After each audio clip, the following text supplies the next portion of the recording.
Nice, nice. Excellent. So I'm going to get this started. So first and foremost, welcome everyone to our latest episode of LitiCast. Thanks so much for joining. Thank you to our clients. Thank you to our employees. Thank you to our partners out there. Anybody who is who's joined us here today. Thanks for taking the time. So with me today, I have Jonathan Negretti of Negretti Law, and he's agreed to join us and talk a bit about his firm and what they're seeing. He and I were chatting a bit before this and just comparing some notes as to the new reality we have and how firms are reacting, how clients are behaving, just very interesting things. What's interesting about Negretti, and I'll just give a very quick background and let Jonathan jump in with more color. They've actually been remote since day one. They never really established themselves as a traditional law firm with, brick and mortar locations, so to speak. So, for them, a transition to a remote work, there really was no transition. So from an operational perspective, they were like that from day one. So, Jonathan, maybe just give us a little bit of background about your firm, what you guys focus on, kind of who you are, what you do type of thing. Sure. So thanks for having me. I would like to tell you that the answer to that question is that I'm this brilliant mind and I had all this foresight and I knew something like this would occur and working from home was going to be the only way to survive. But that's not true. It was kind of happenstance. When I came out of law school, I started a firm right away, hung my own shingle. And I started it with a buddy of mine. And when we did that, we were looking at ways to reduce overhead. And overhead is one of the biggest crippling factors to any new business. Is how do you survive when income is not coming in at the rate that you need it to, but you have these expenses, right? And so I looked at the way firms were set up and I said, you know what? I don't think that traditional model will be the model that we're going to see 10, 20, 30 years from now. So how do I get ahead of that? And one of the things I recognized really quickly is you don't need to have that traditional office. You need to have places where you can meet clients. You need to have the ability to have an address that people can mail you stuff. But all of that can be done very inexpensively, and you don't have to have these big brick and mortars. And there's a lot of industries that have done this. So over the years, you've seen this transition from your traditional office setting to a more virtual environment. So I wanted to get ahead of that and say, how do we capitalize on that, and how do we do it? And so when we started the firm from day one, that was the idea. We're going to be completely virtual. Yeah, you can tell that story differently moving forward and say you had this amazing foresight and you knew something like this would happen, but that's great. So one of the things I think about in that context is and Litify is similar. We have our headquarters in Brooklyn and an office in New Orleans, but 40% of our staff was distributed across the country anyway. And candidly, one of the things we struggle with, not struggles was a strong word, but what we think about and we have to make a deliberate effort towards is really maintaining that culture within our business. So you guys have been doing it for a while. Like it sounds like you guys have some secrets you want to share and how you maintain that culture within your employees. How do you guys do it today?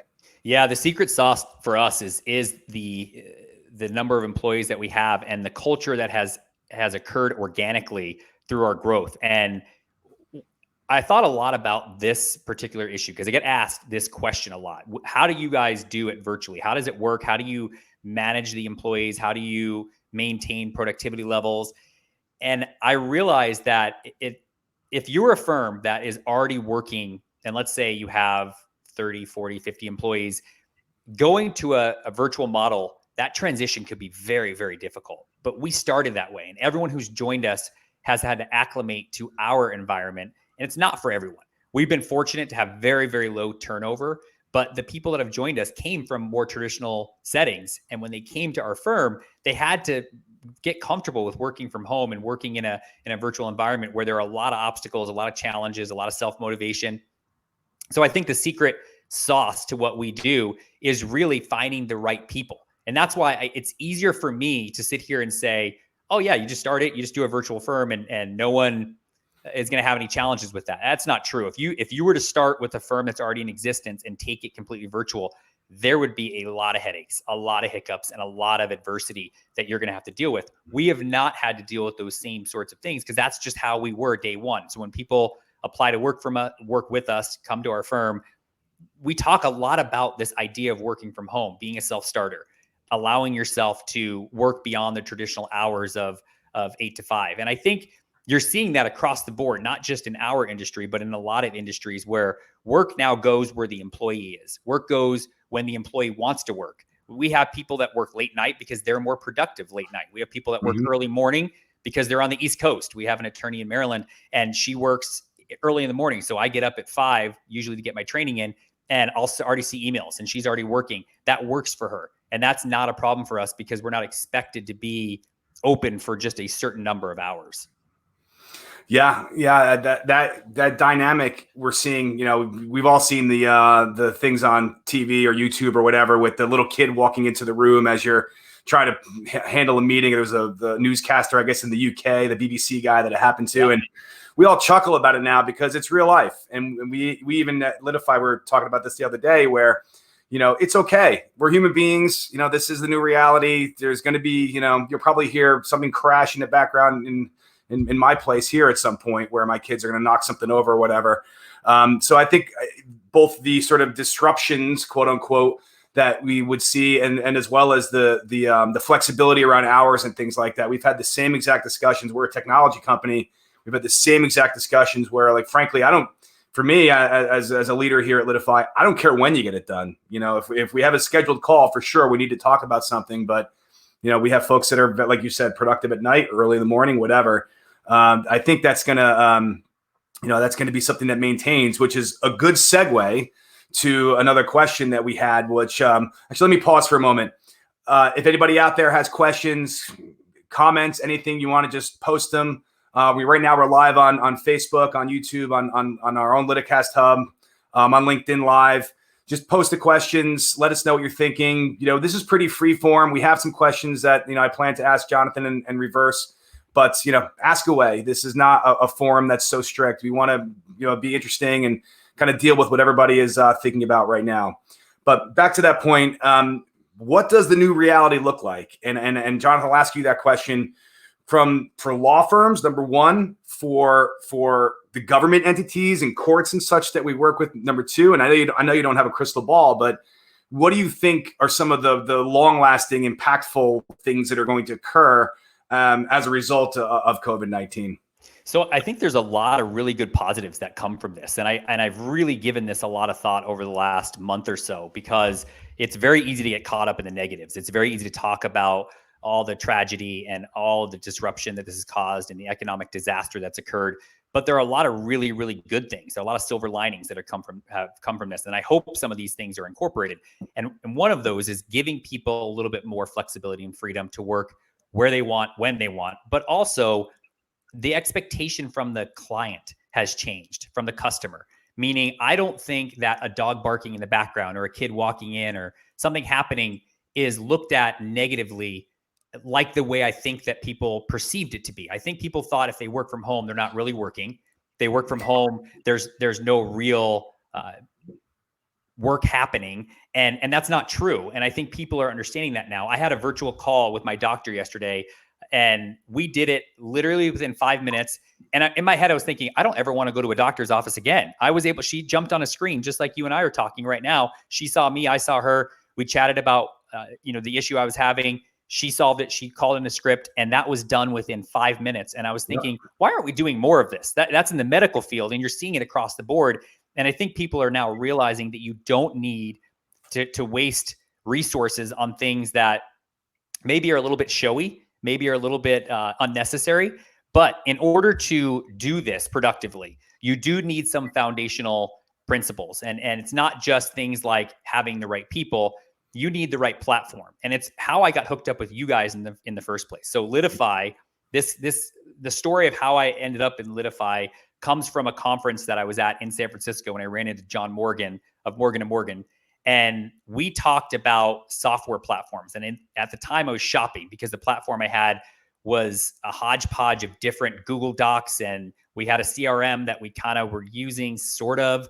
And I realized I needed a one-stop shop in order to make this productive and make this work. And the reason I say that is because LitiFi does that. They offer that sort of product to the firms that utilize the service. And as you're very well aware, it's built on the Salesforce platform. So it can be used by a lot of different businesses. And for those that are using Salesforce or using some sort of CRM to manage their productivity and their overall client base, I think that's essential to seeing this transition continue, and to see people allow their employees to work remotely, because you have to have some way that everyone can still get together. It's rare that you have a situation where everyone can be separate and then have their own projects and their own work that they're doing, and there's no central meeting place. And LitiFi really allows for that. And so as it relates to the courts, and you're seeing more e-filing has become more prevalent over, I would say, the last 5 years. You're seeing more courts now require it.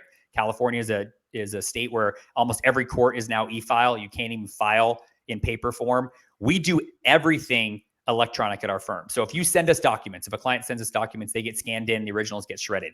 There are no paper files in our office. And so that's why having a platform like LitiFi becomes essential, because you have an entire portfolio of clients that are kept within the platform, and everything is electronic based. And then you have, these add-on plugins that you can use to modify documents and work on things in real time and collaborate as a team. Those things become essential to allowing this sort of atmosphere to evolve. And so I think if people will embrace some of those technologies, not be so fearful of them, you're going to see more people incorporating this sort of work atmosphere. Yeah. And for the record, I did not prompt that LitiFi plug from Jonathan. I swear I did not, but thank you for that. You're 100% accurate. We, and I like to say that we had this amazing foresight around this pandemic. We didn't, but we also knew that, that working remotely and having the ability to really do anything from anywhere is something that's going to just really evolve over time. And candidly, the legal industry has been, a step and a half behind other industries in adopting things like this. And the joke I always make when I start a meeting sometimes with a bunch of lawyers like yourself, Jonathan, is I'll say, I've been selling exclusively to law firms now for the last 3.5 years. Some of the most amazing minds, some brilliant people, amazing writers, tacticians, crappiest business people you'll ever meet in your entire life. And I always get a laugh. I always get a nod, like you're nodding right now. People recognize it. And it's funny. I had a call the other day, and I was having a conversation similar, and a woman actually from Bloomberg Law, she was asking me some questions, and she said, yeah, it's because, when they're coming out of college, they realize English is their strength and math and systems are not their strengths. She's like, so they tend to go, where can I really do, make an impact in the world, make a good living, and they gravitate towards law. So they try to shed the math and the systems thing for as long as they can. But now, to use a term that we've heard a lot in the last few 6 weeks, call it, a forced reckoning is upon us, where a system like LitiFi or tools like Zoom and different utilizing data and metrics to understand exactly what's working is just really upon us, and you have to embrace it, or you're really going to be kind of left behind. Another interesting thing was one of our early podcast attendees, John Hawkins of Hawk Law in South Carolina. He made the point that, think about the concept of a notary public. It's a 150-year-old process that we still adhere to, where you have to be physically in person, standing next to someone with a signature, a wet signature. And, for what? There's probably more opportunity for fraud there than there is in utilizing some type of e-signature system where everything is really time-stamped, dated, coming from a particular IP address. It's more secure, you could argue, than really anything like that. So I agree with you. I think that there's many good things that are going to come out of this, where some of those more traditional elements of a law firm, we oftentimes go into firms that are, beautiful mahogany wood, floor to ceiling, amazing views and everything, but they're working with, yellow legal pads and Excel spreadsheets. And it's, we have to go in there and really kind of educate folks on just, this is the sort of the new reality. I'll get off my soapbox, but that was just an interesting observation that we're making. So could you just give us a little bit more on just some of the tools that you guys use? Obviously LitiFi, but I'm curious, other things that you guys use or other processes you guys use as a remote only law firm. Is there anything that kind of stands out? Yeah, and I think it's important to set the client expectations in in the beginning of any representation, because I think as long as you do that, then there isn't going to be this expectation that they're going to walk into a law firm with, these bookshelves filled with court reporters, and it's going to look in the way it does in the movies or in TV shows. So as long as you explain, this is how our firm is set up, and we're very upfront about it. It's on our website. We talk about it in the initial client call.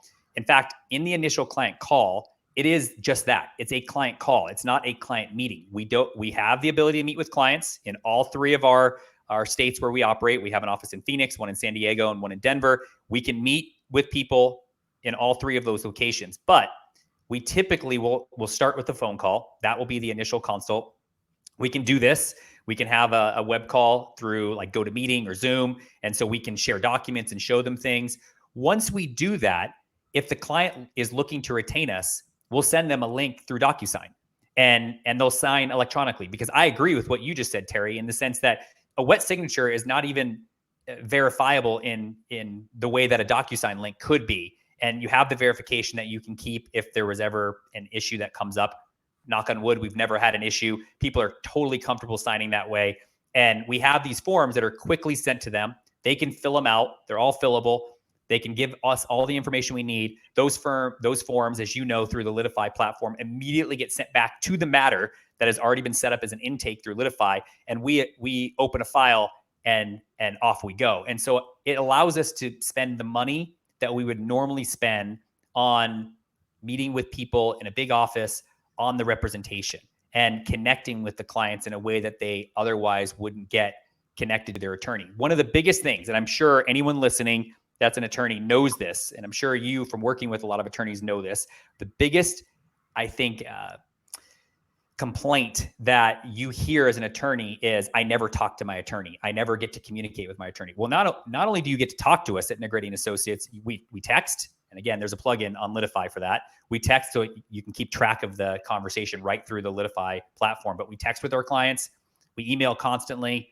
We're always on the phone. We do web calls. And we absolutely can meet with them in person. And we do. In fact, when we get to litigation at our firm, it's mandatory that we meet with them. And because there's a different dynamic that happens when you're sitting down in front of people. But I'll tell you, for the first 5 or 6 years of representing people virtually, you know what the biggest complaint is that I got from clients? I never got to meet you in person. Mm-hmm. And that's a good complaint to have. If that's the biggest complaint, it wasn't, I never talked to you. It wasn't, you did a terrible job. It wasn't, some sort of additional, complaint that they had. It was simply, I didn't get to meet you in person. And if that's the takeaway, I'll take that all day long. And so there are things like that that have allowed us to be successful. Yeah, that's great. Thank you. We're reacting. Obviously, every company like ourselves are trying to react to the new reality and provide services and provide product updates and such that will really help people out. So two things on that popped into my head as you were explaining that, Jonathan. One, we just released something called Uplink, which is video. You mentioned texting right within LitiFi, where you can have that narrative on the actual case information, any text that went back and forth. Now we released Uplink, which is a video. So you can launch a video from right within the matter and then have that conversation. And then you can have transcription services available if you wanted to, have a record from a transcription standpoint. And if you ever wanted to go back and cull that data to figure out how many times was a particular injury mentioned, a particular car manufacturer, whatever it may be, if you're looking to really try to identify trends or identify other potential suits that you may have down the road. So that's something that we tried to move pretty quickly to over the past few months. We've been kind of working on it prior to that, but that accelerated once, people start, we made this, a couple of our clients made an observation that we were the Zoom for law because you had that ability to work like that. So we were like, great, let's accelerate Uplink and release it. So that will be my product plug right there where we are releasing that and doing that. The other thing that popped in my head, which is an interesting sort of chronology of things. When we first started LitiFi, I would go out and just more from my technology background, there's something called communities within Salesforce, and Salesforce would often sell this outward facing component to the CRM system where if you had partners or clients or really anybody that you wanted to have access to particular data, You would give them a community license, which is cheaper and lower, lighter weight, so to speak, than a full Litify license. But you could expose some of that data and have that interaction with clients. When I first mentioned this to law firms in 2016, I pretty much universally got panned for that. They were like, "We don't want that. We don't want to expose any data. It's going to create more questions and answers and blah, blah, blah, blah, blah."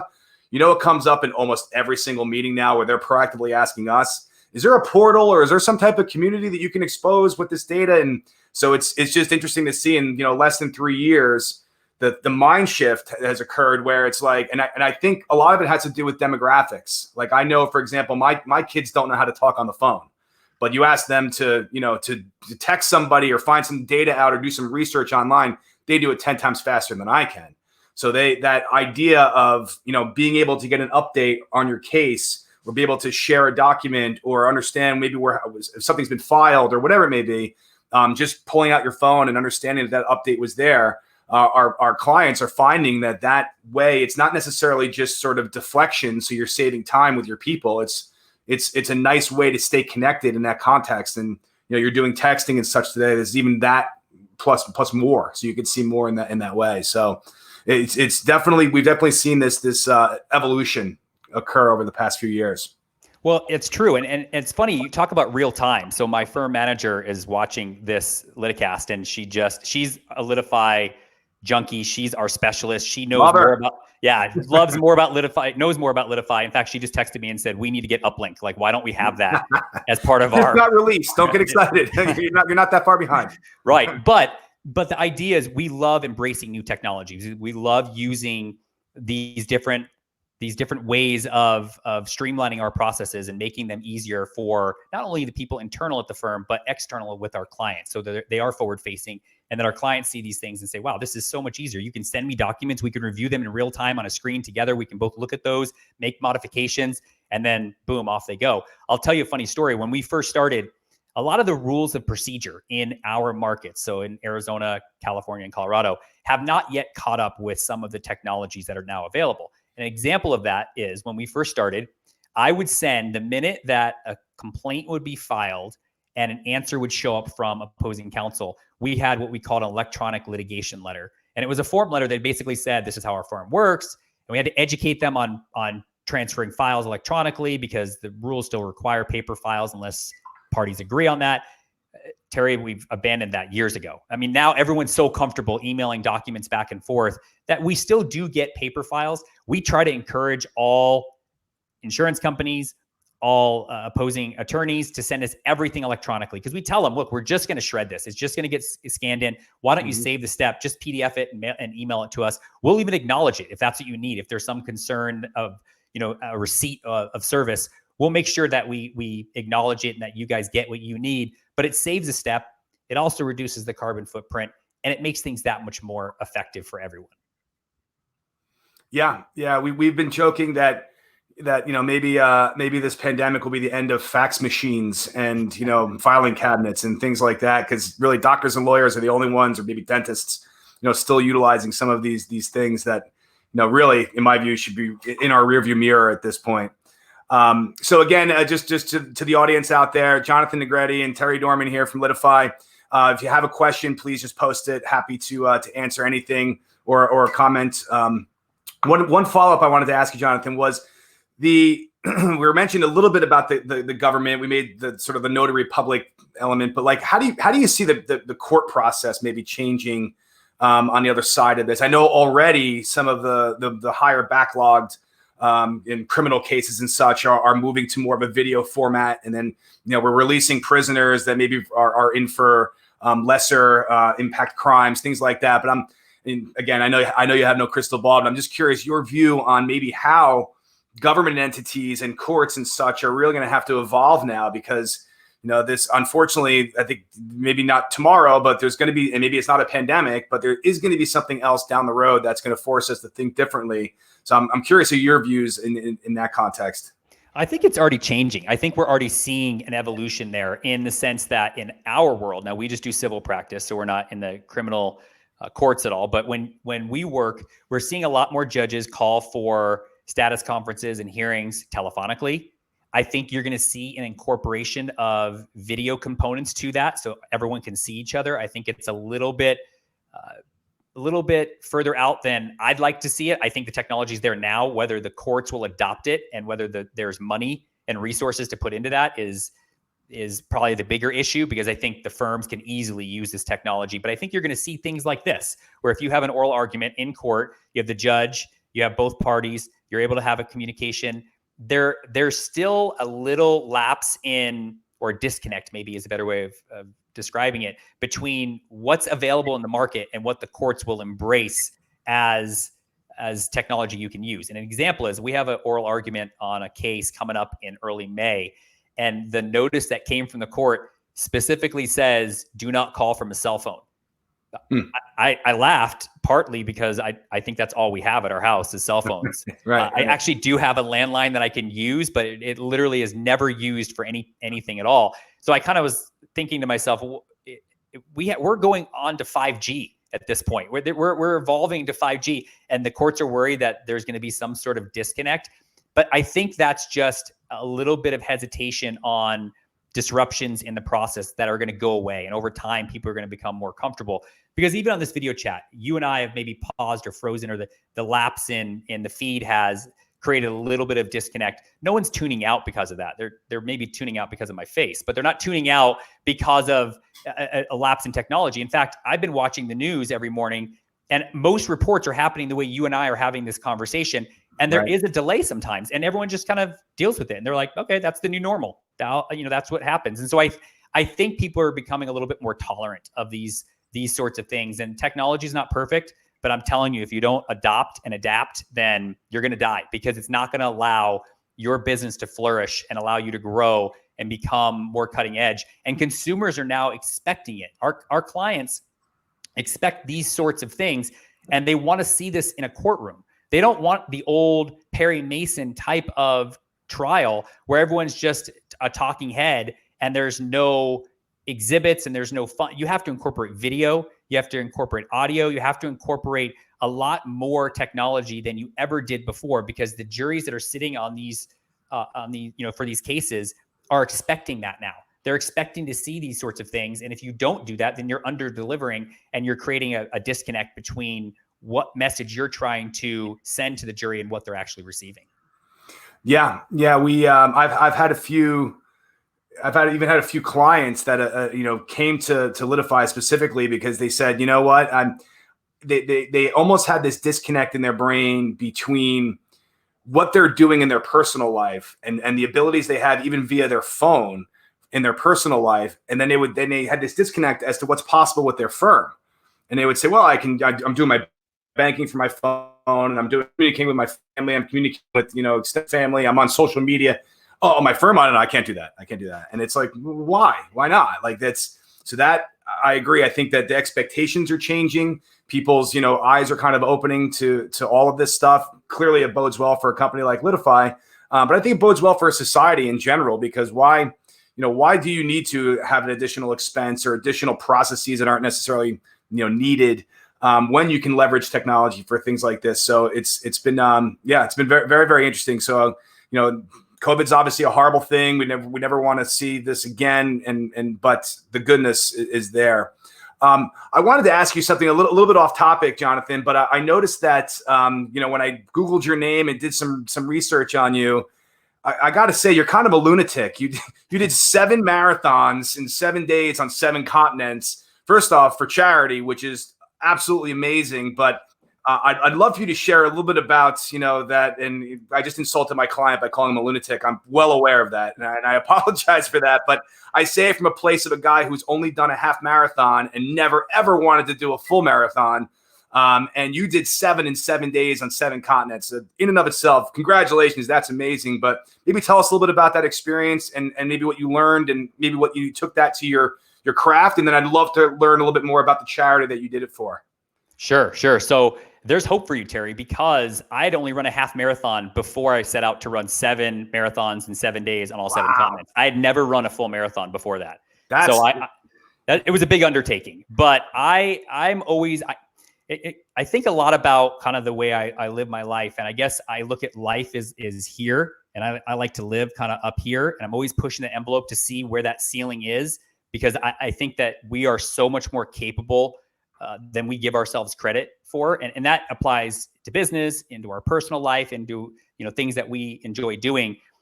A buddy of mine, Rick Steele, is the one who told me about this World Marathon Challenge. And he is always doing this level up approach to life. And he said, hey, look, there's this organization that will take you around the world. You run 7 marathons in 7 days on all 7 continents. Neither one of us had run a full marathon. He's done Ironman competitions. I've done ultras, but the ultra marathon is a different run than a timed marathon. And so it's a totally different mindset. So we said, let's give it a go. It happened in early February of this year, which is mind-blowing to me now, considering how the world looks and just the way that we're all working from home and kind of not even able to travel. The fact that I was on a plane traveling around the world. But when the offer was made and I thought about whether I could do this, I wanted to do something so over the top for a charity that is very near and dear to me. It's called Heather's Mission. It was started by my wife and our friend Heather, and it benefits those people with Crohn's and ulcerative colitis. This is a GI disease that really affects, I think it's 1.6 million Americans. If I guarantee, Terry, that if you were to post something on social media or just start to inquire in your family and circle of friends, you will have someone that has this disease, because it's IBD. It's in that family of diseases. Mm-hmm. It wrecks you internally and causes all sorts of problems. And the idea behind this was, this charity was new. It started a couple of years ago, and I wanted to really launch it on a big platform. And so when this World Marathon Challenge was brought to my attention, I was like, this is it. This is my coming out party, if you will, because I had UC for about 20 years and never told anyone. I just suffered in silence, never talked about it. And then I had to have surgery to remove my entire large intestine, and now live with what's called an ileostomy, which is really like a little piece of your small intestine that comes out of your side. And then you have a bag that collects waste. Not glamorous, not fun, but I am the first person in the world to have ever run 7 marathons in 7 days on all 7 continents with an ileostomy. And the idea was not to make history. The idea was to show people that have disabilities, whether it's something like mine or some other type of disability, and those range widely, that the impossible is only impossible until someone does it. Once someone does it, they break that barrier and it becomes very, very possible. And so charitable work and charitable initiatives are so important to me personally. My wife and I are very involved in Heather's Mission and other charities, support a lot of charitable. So much so that at Negretti Associates, we have a charitable arm of our law firm. And something creative that we came up with that has really taken off and has done a lot of good for a lot of really, really good organizations. Every quarter, we rotate out a different charity.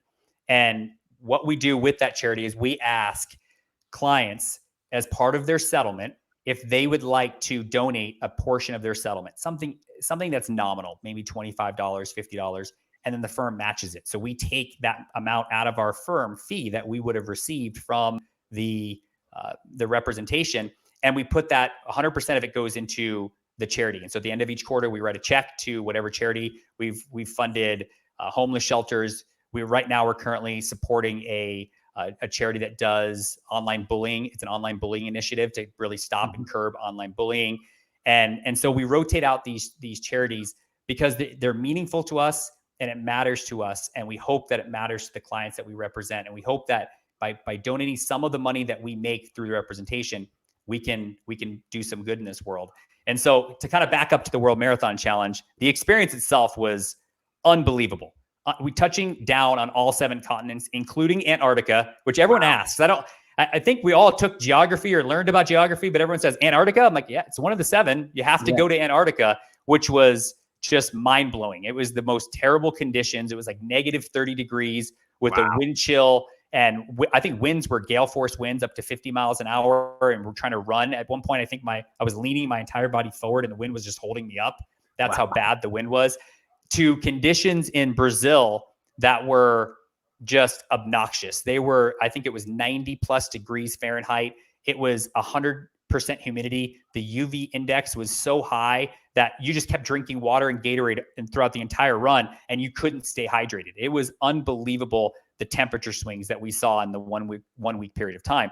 The only drawback to this sort of challenge, you don't get to really spend any time in any of these places, because you get to, let's say, Dubai, you get to Madrid, and you get off the plane, you take a bus to the start line, you run your marathon, you get back on a bus, you go back to the plane, and then you sleep and eat before the next marathon.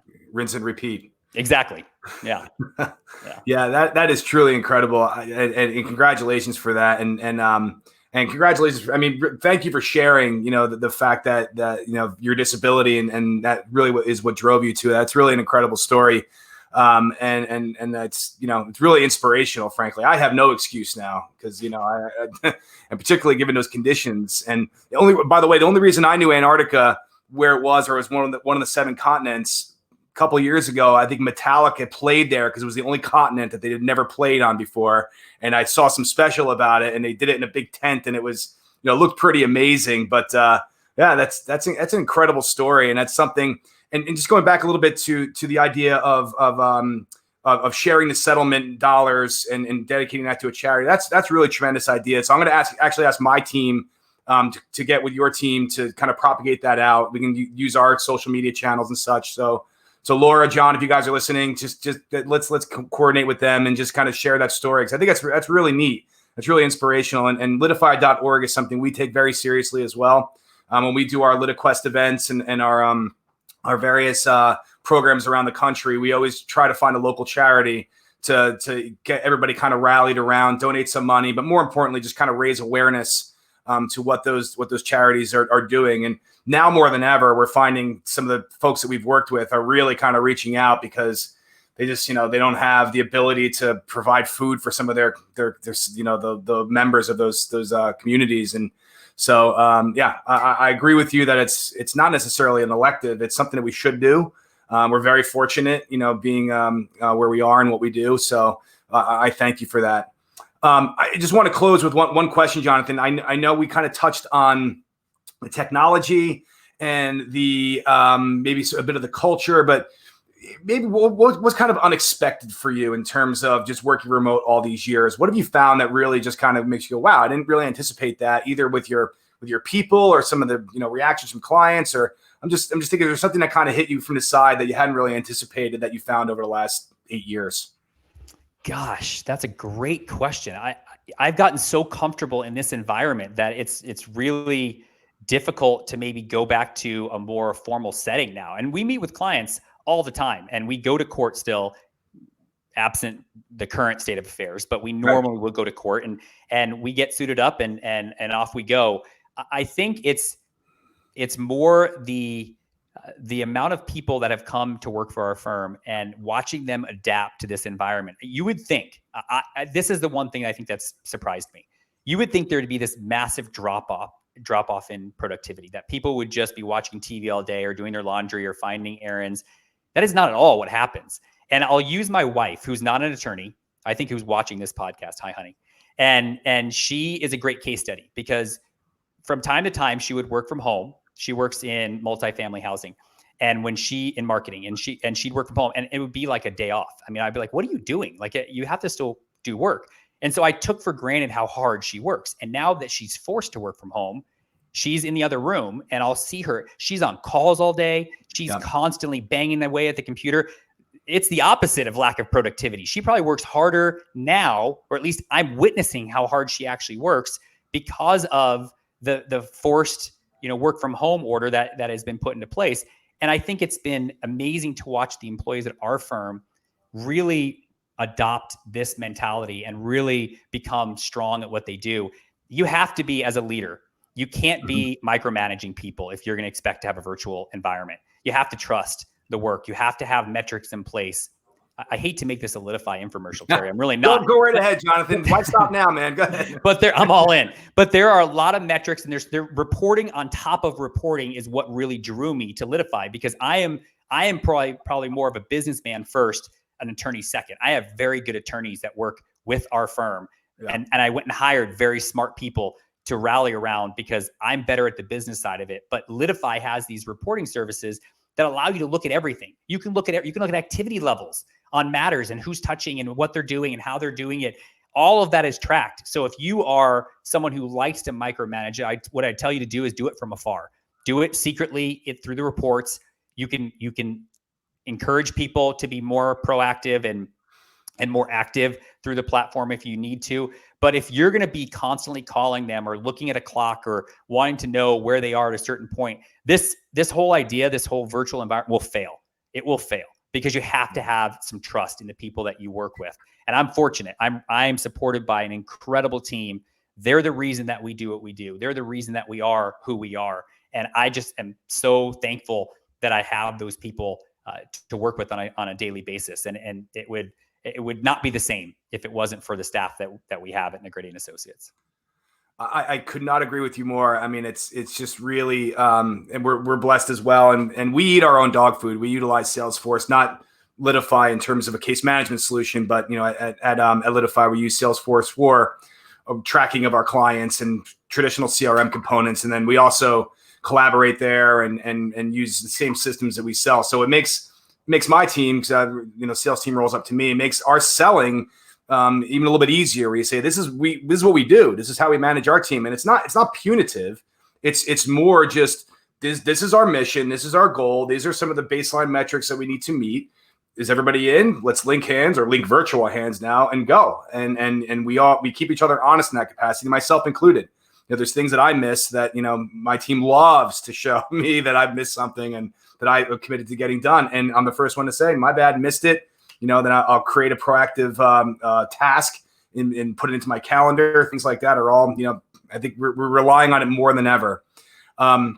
Jonathan, I can't thank you enough. This has been a great episode of of LitiCast. Congratulations on your marathons. That's an amazing feat. And congratulations on your business. You guys have been a great customer of ours, so I really appreciate it.